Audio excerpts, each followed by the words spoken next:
नमस्कार, आप सभी का स्वागत है कार्यक्रम हमारा स्वास्थ्य में। मैं हूं प्रीति। दर्शकों, आज हम आप पहुंचे हैं Rajendra memorial research institute of medical sciences Patna में।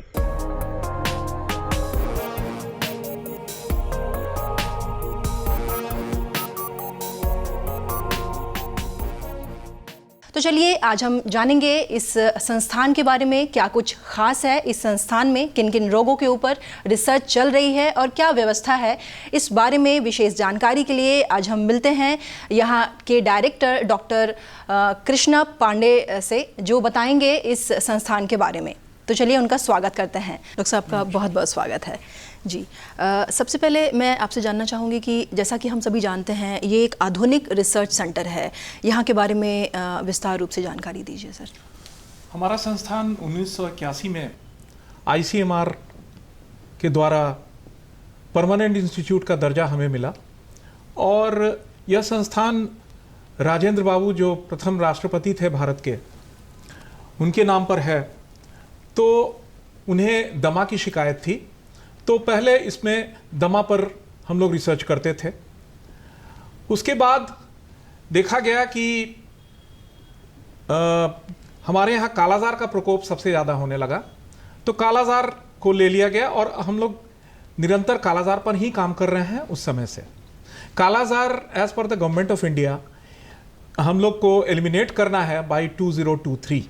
ये लेटेस्ट अभी जो हम लोग का रिकमेंडेशन आया है, तो उसी आधार पर हम लोग निरंतर अभी प्रयास कर रहे हैं। कालाजार के मरीज हमारे यहाँ ट्रीट होते हैं, हमारे यहाँ डायग्नोसिस किया जाता है और उस पर हम लोग रिसर्च भी करते हैं। हमारे यहाँ न्यूमरस क्लिनिकल ड्रग ट्रायल्स हुए, जैसे कि मिल्टेफोसिन का ट्रायल, पैरामोमाइसिन का ट्रायल और HIV लीशमेनिया को इन्फेक्शन, जो कि प्रोग्राम के लिए एक बहुत ही बाधक है, उस पर भी हम लोगों ने अभी निरंतर कार्य किया है। और अभी हाल में हम लोगों ने उसका ट्रीटमेंट गाइडलाइन NCVVDC या national centre for vector borne disease control को दिया है, WHO के साथ मिलकर और MSF और DNDi के साथ मिलकर। इसके अलावा PKDL जो है, चमड़े का कालाजार जिसे कहते हैं, पोस्ट कालाजार डर्मल लिशमेनियासिस, इस पर भी हम लोग निरंतर रिसर्च कर रहे हैं, ट्रीटमेंट कर रहे हैं। हमारे यहाँ OPD सेंटर है, OPD के में हम लोग मरीज देख के फिर उसके बाद हम लोग एडमिट करते हैं। 100 बेड का हमारे यहाँ अस्पताल है, जिसमें हम लोग मेनली कालाजार, PKDL और HIV लीशमेनिया पर हम लोग निरंतर कार्य कर रहे हैं। पिछले कुछ दिनों में 2 साल में टू बी एग्जैक्ट, हम लोगों ने कोविड का पहला टेस्ट सेंटर स्टार्ट किया। इसके अलावा हम लोगों ने जितने बिहार के संस्थान हैं उन लोगों को ट्रेनिंग दिया, जिसमें माइक्रोबायोलॉजिस्ट की ट्रेनिंग है, जिसमें टेक्नीशियंस की ट्रेनिंग है। इसके अलावा हमारे यहाँ जो कोविड का कलेक्शन सेंटर भी था। इसके अलावा हम लोग जब स्टार्ट किए तो अब तक हम लोगों ने लगभग 19 लाख टेस्ट कर लिए हैं। हमारे यहाँ कोविड वैक्सीनेशन का सेंटर भी स्टार्ट हुआ है, जिसमें हम लोगों ने अब तक आज के दिन तक लगभग 44,000 लोगों को वैक्सीनेट किया है। तो इसके अलावा हमारे यहाँ TB का भी लैब है, जिसमें हम लोग TB के मरीजों को डॉट सेंटर है, जिसमें हम लोग TB के मरीजों को दवा देते हैं।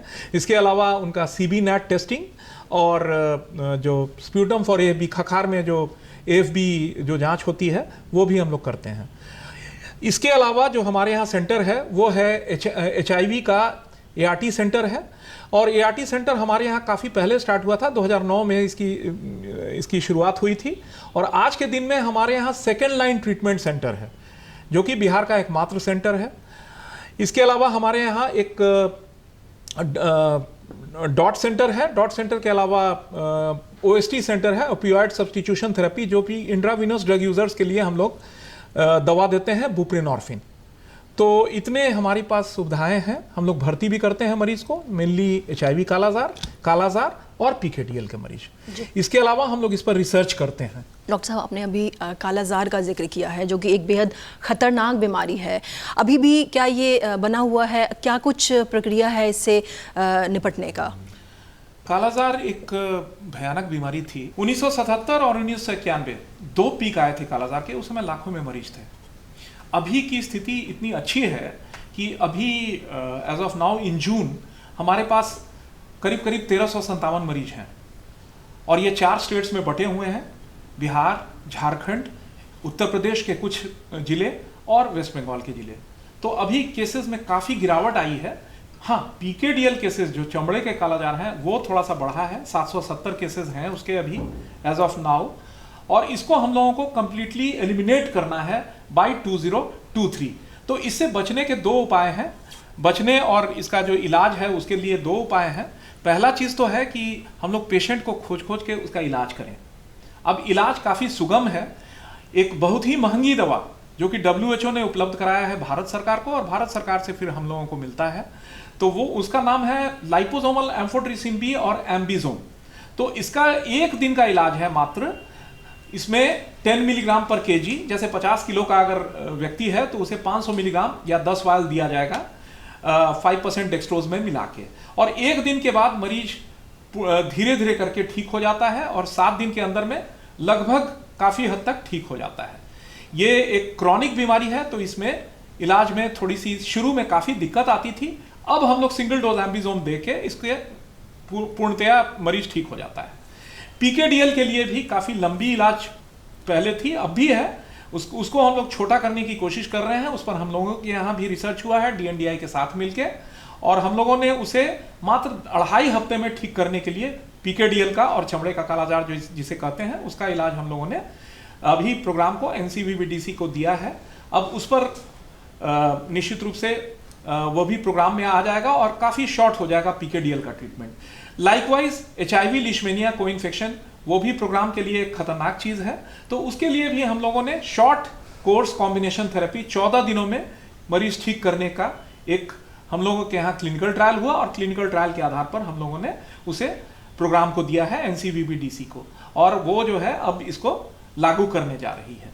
दूसरा जो बचने का उपाय है, बालू मक्खी के काटने से यह होता है, तो बालू मक्खी को मारना ही एक उपाय है। तो इंडोर रेजिडुअल स्प्रे जिसे बोलते हैं, उसमें अल्फा साइपरमेथ्रिन है और डेल्टामेथ्रिन है। ये दोनों दवाएं, पहले DDT था, DDT से रेजिस्टेंस हो गया, तो ये भी प्रोग्राम में हम लोगों ने ही दिखाया है, और इसके आधार पर अब अल्फा साइपरमेथ्रिन और डेल्टामेथ्रिन दिया जा रहा है छिड़काव के रूप में, और उससे कालाजार के केसेस काफ़ी घटे हैं, बिकॉज बालू मक्खी उससे मर जा रही है। तो मेनली यही दो उपाय हैं हमें बचाने के लिए कालाजार से, और अगर इलाज नहीं होता है, काफ़ी लंबे समय तक इलाज में देरी होती है, तो मरीज मर भी सकता है। तो यह एक खतरनाक बीमारी है, हम लोग इस पर निरंतर कार्य कर रहे हैं, और धीरे धीरे हमारी स्थिति काफ़ी अच्छी होती जा रही है। कहाँ 1,00,000 मरीज और कहाँ 1300 मरीज, ये भी 4 राज्य में मिला के, तो ये तो एक कंप्लीटली डाउनवर्ड ट्रेंड है, और अगले साल तक निश्चित रूप से हम लोग इसका कंप्लीट उन्मूलन कर लेंगे। डॉक्टर साहब, आपने अभी जिक्र किया है कालाजार का, तो मुझे एक चीज़ और ध्यान आ रहा है कि जो आर्थिक दृष्टि से बहुत कमज़ोर तबका है, उनको क्या कुछ सहयोग मिल रहा है इस संस्थान से या सरकार की तरफ से? जब सबसे पहले हमारे यहाँ मरीज आता है, या कहीं भी कोई भी सरकारी सेंटर पर बिहार में, उत्तर प्रदेश में, झारखंड में या वेस्ट बंगाल में जाता है, तो वहाँ सबसे पहले उसकी RK39 की जाती है, एक जाँच होती है, मुश्किल से 1 बूंद या 2 बूंद खून से वह हो जाता है। इसके आधार पर डायग्नोसिस बन जाता है, क्लिनिकली डॉक्टर उसे देखते हैं और फिर उसका इलाज किया जाता है। तो हमारे संस्थान के अलावा हमारे संस्थान में भी यह फ्री है, और दूसरे ट्रीटमेंट सेंटर्स पर जितने बिहार के और चारों राज्य के जो सरकारी संस्थान हैं, वहाँ पर यह इलाज कंप्लीटली मुफ्त है। मरीजों को खाना भी दिया जाता है फ्री ऑफ कॉस्ट, उसके एक अटेंडेंट को भी खाना दिया जाता है। इसके अलावा जो आर्थिक सहायता की बात आती है, तो जैसे बिहार में 6600 रुपये मुख्यमंत्री सहायता कोष से मरीज को दिया जाता है, और 500 रुपया भारत सरकार की तरफ से, तो टोटल एक मरीज का बिहार में 7100 रुपया दिया जाता है ट्रीटमेंट के लिए। तो यह एक आर्थिक सहायता भी होती है। हमारे यहाँ भी जैसे है, हम लोग सब कुछ इसी टाइप से करते हैं, जो कि पूरे चारों राज्यों के जो सरकारी संस्थान है वहाँ पर ये इसी टाइप से दिया जाता है। डॉक्टर साहब, जैसा कि हमने देखा था ड्यूरिंग कोविड, जब कोविड की शुरुआत हुई थी, तो बिहार में एकमात्र ये एक टेस्ट सेंटर था। इनिशिएट कैसे किया गया, क्या कुछ प्रक्रिया की गई उस समय? उस समय ऐसा हुआ था कि 6 मार्च 2020 जब कोविड के केसेस आने लगे, तो बिहार में कोई ऐसा टेस्टिंग संस्थान नहीं था। ICMR हम लोगों से कहा गया कि हम लोग यहाँ से सैंपल्स NIV पुणे भेजें, जो कि हमारा सिस्टर इंस्टीट्यूशन है जी।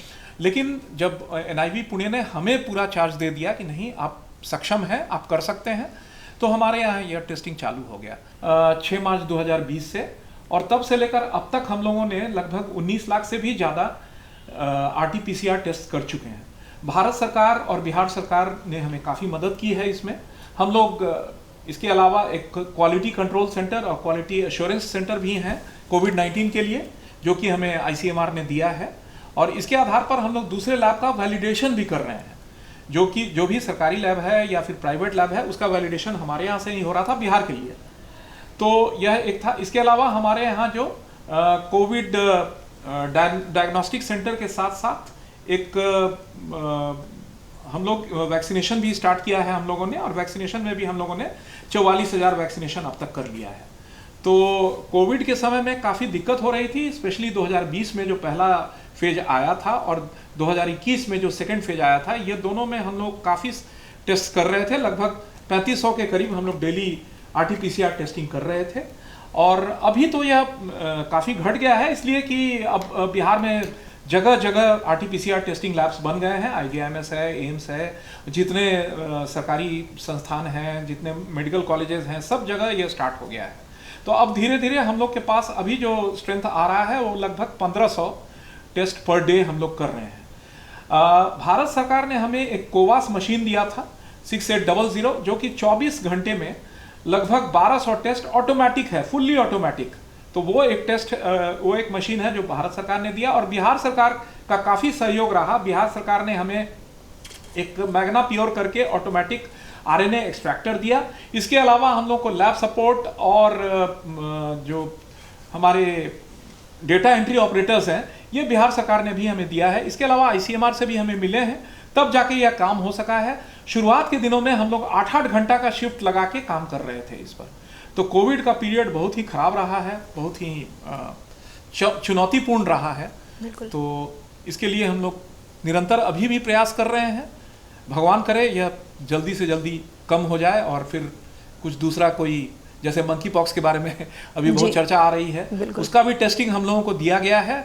कल ही उसकी मीटिंग हुई थी, और मंकी पॉक्स का भी टेस्टिंग का किट हम लोगों को NIV पुणे से उपलब्ध कराया जाएगा।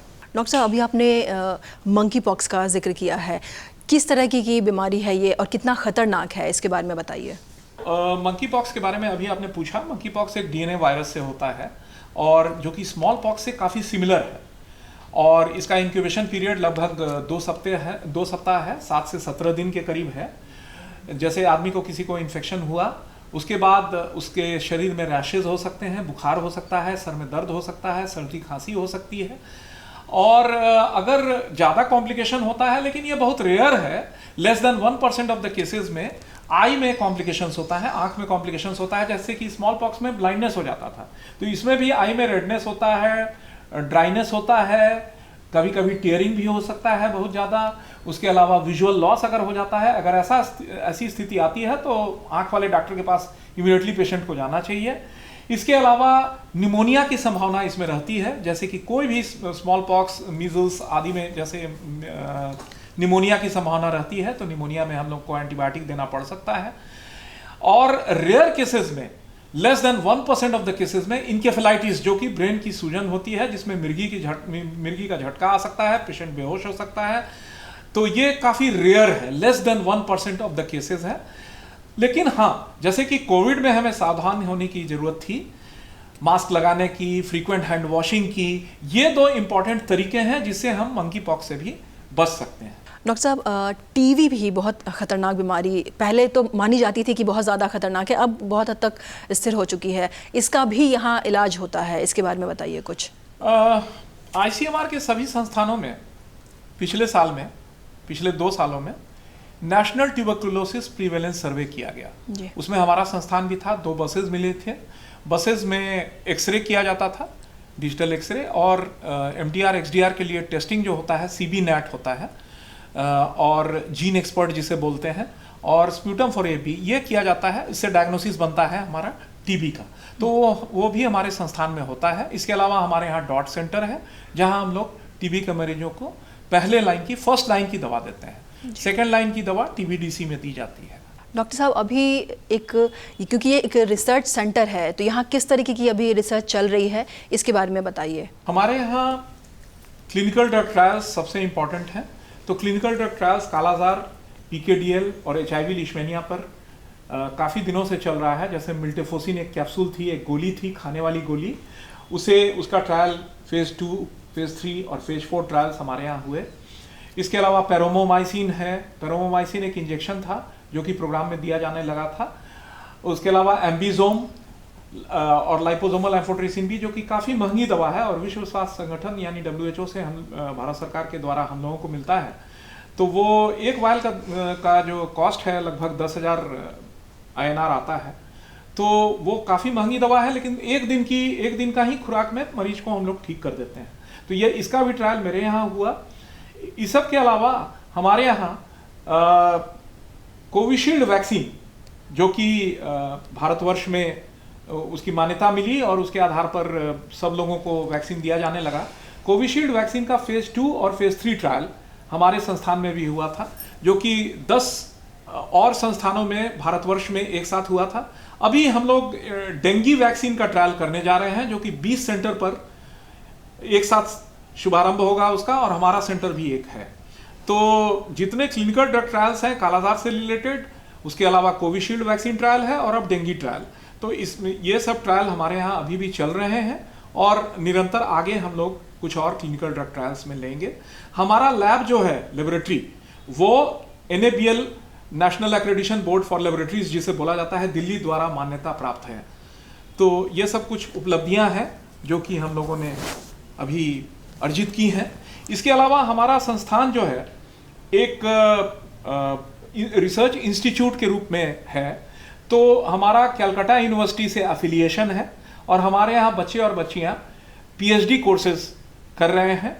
बायोकेमिस्ट्री में है, मॉलिक्यूलर बायोलॉजी में है, माइक्रोबायोलॉजी में है। ये सब कुछ सब्जेक्ट्स हैं जिसमें किया जा रहा है। अभी हमारा संस्थान जो है वह कलकत्ता यूनिवर्सिटी से एफिलिएटेड है। CUB और BHU से भी प्रक्रिया चालू है और निश्चित रूप से हाल में ही कुछ ही दिनों में हम लोग इन दोनों संस्थानों से भी हमारा एफिलिएशन हो जाएगा।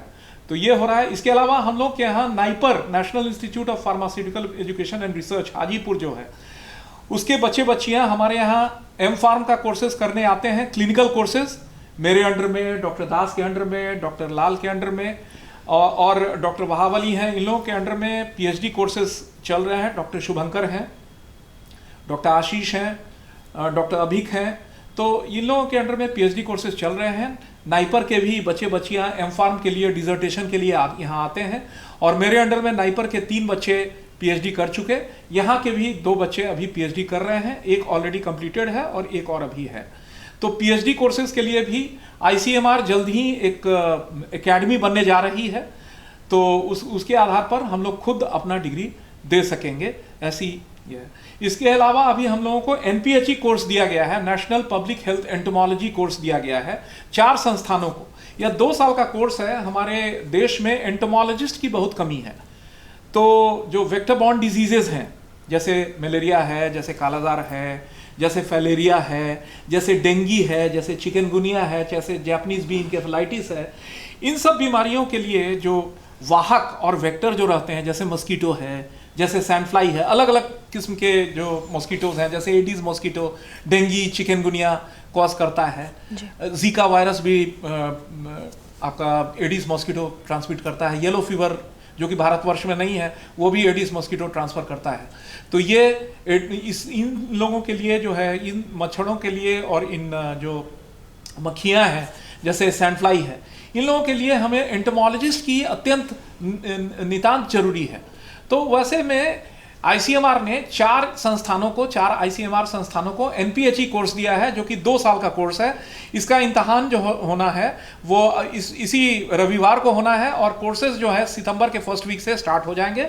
हमारा संस्थान भी है, एक गोरखपुर का संस्थान है, एक जबलपुर का संस्थान है और एक पौंडीचेरी का संस्थान है और एक और नॉर्थ ईस्ट में डिब्रूगढ़ का संस्थान है। ये 5 संस्थानों को 2 साल का कोर्स, हमारे यहाँ करीब करीब 18 बच्चे आएंगे और MSc के बाद का ये कोर्सेज है, नेशनल पब्लिक हेल्थ एंटोमोलॉजी।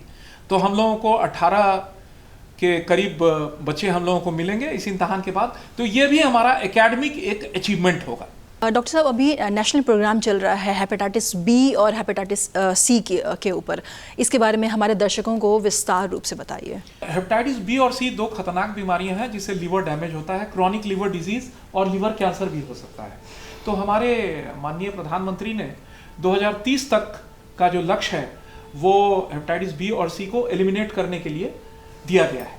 तो इसके आधार पर बिहार सरकार से हम लोगों को नोडल सेंटर मिला है जिसमें हम लोग हेपेटाइटिस बी और सी का वायरल लोड टेस्टिंग करेंगे।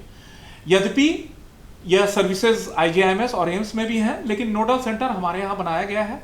इसके अलावा ट्रीटमेंट भी ये दोनों सेंटर्स पर हैं, एम्स में है और IGIMS पटना में है। लेकिन हमारे यहाँ भी हम लोगों को हेपेटाइटिस बी और सी के लिए वायरल लोड टेस्टिंग का सेंटर है और उसके अलावा ट्रीटमेंट भी हम लोग स्टार्ट किए हैं। तो यह बिहार सरकार ने हम लोगों को दिया है। बिहार सरकार से हमारे रिलेशंस काफ़ी अच्छे हैं। इसके अलावा और भी डेंगू वायरस, चिकनगुनिया वायरस का जांच होता है। स्वाइन फ्लू का जो एक एपिसोड आया था वो आउटब्रेक हुआ था 2014-15 में, उस समय भी हमारे ही यहाँ इसकी जांच हो रही थी। साहब, चलते चलते हमारे दर्शकों को आप क्या बताना चाहेंगे रोगों से बचने के बारे में? जैसे अगर कोविड के बारे में बात हुई, कोविड वायरल डिजीज़ है, तो कोविड में जैसे हम लोग सावधानी रखने का था कि बार बार हाथ धोने का था, बार बार मास्क लगा के रहने का है, तो उससे मंकी पॉक्स से भी बचा जा सकता है, अदर एक्जेंथेमेटस डिजीज से भी बचा जा सकता है। जैसे हेपेटाइटिस की बात हुई तो हेपेटाइटिस अलग अलग वैरायटी के होते हैं, ABCDE। तो ए जो होता है, ए और ई जो होता है वो दूषित पानी पीने से होता है। तो दूषित पानी नहीं पिए, पानी उबाल के पिए, और अगर RO जैसे हैं तो RO का इस्तेमाल करें। उबालना सबसे सुगम तरीका है। बी और सी जो है वो रक्त से फैलता है, रक्त और सेक्स से फैलता है। सेक्स से कम, बहुत ही कम, लेकिन रक्त दूषित रक्त लेने से, जिस आदमी को हेपेटाइटिस बी है, हेपेटाइटिस सी है, उससे फैलता है। तो इससे बचने की आवश्यकता है। दूषित रक्त का अपने कोई क्लोज आदमी से ही, ब्लड रिलेशन से ही अगर लें, रक्त लें तो ज़्यादा अच्छा रहेगा। इसके अलावा जैसे डेंगू है, चिकनगुनिया है, आजकल हो सकता है यह फैल जाए, तो वैसे सिचुएशन में मच्छरों से बचना है। कालाजार में जैसे बालू मक्खी से बचना है तो मस्कीटो नेट्स का इस्तेमाल करें। रिपेलेंट्स जो होता है, ओडोमॉस जैसे टाइप का है रिपेलेंट, उसका इस्तेमाल करें, इससे बचा जा सकता है। अगर आप मास्क यूज़ करते हैं तो टीबी से भी बचा जा सकता है।